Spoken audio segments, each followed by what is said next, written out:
Hello folks, Simon here. Welcome to another episode of Project Wreck, and this time we're going in the shed to fix a remote control car. Right, so here it is. This is my Tamiya Hornet.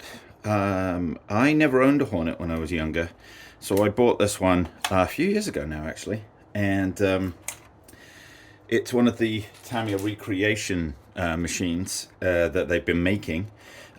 So this is basically the exact same molds and model, but it's just been slightly updated. So the big changes are, if you know anything about Tamiya kit, the big changes are the receiver obviously is about half the size, and this is actually the speed controller here, which is just so much smaller. It used to be a servo like that with a metal finger on it. You had to keep greasing it and all sorts of things to keep it. So what this has done is it means the whole vehicle is an awful lot lighter. It doesn't help with the Hornet's legendarily bad handling characteristics, but it does make it lighter, makes it a bit faster and the like. But the first thing we do is we disconnect the power within the vehicle. There we go. Now the problem that I've got is here. It is this. So basically, in one of the many crashes, I managed to strip the end off. So and snap it off the motor. So there's currently no electricity goes from any of this into that. So so first things first, with these wire strippers, I'm just going to strip a little bit off the end there. Not too much, about that I think. There we go. There we go. Take that off. Ooh, maybe a little bit more now that we do it. Put that in there. There we go. Okay, and then just twist those to get them to bind. Now, I am not by any means a great solderer. So you're probably about to see something terrible, but there we go. Let's first things first, before I put that in there, let's get my solder sucker, which is here. Hello, solder sucker. And I want to get the old solder off. So I don't know if this is at temperature or not, because this is a new soldering iron. Let's see.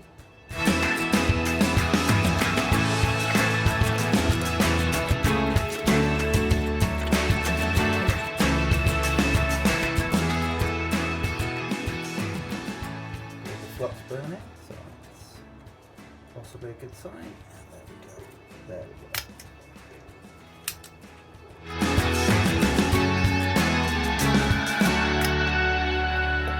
Okay, so that's lightly tinned. Okay, so we've tinned that wire onto there. Now what I want to do is put this on here, so I'm going to need a little bit more solder. So let's just first let's just tin this wire.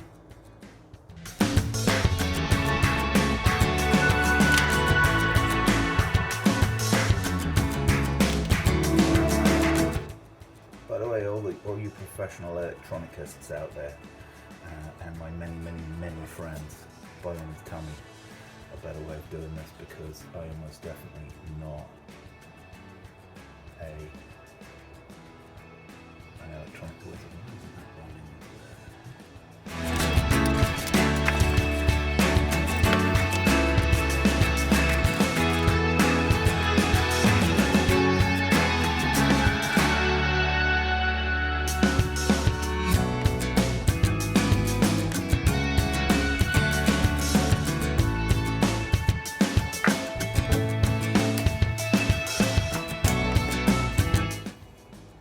Right, so time to see whether that has worked. So turn on the controller, turn the machine upside down, find the on-off switch. There we go. Should keep it alive. Red light on, blue light on.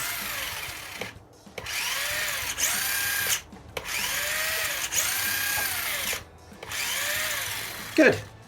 That works. So turn it off. Turn that off. Job done.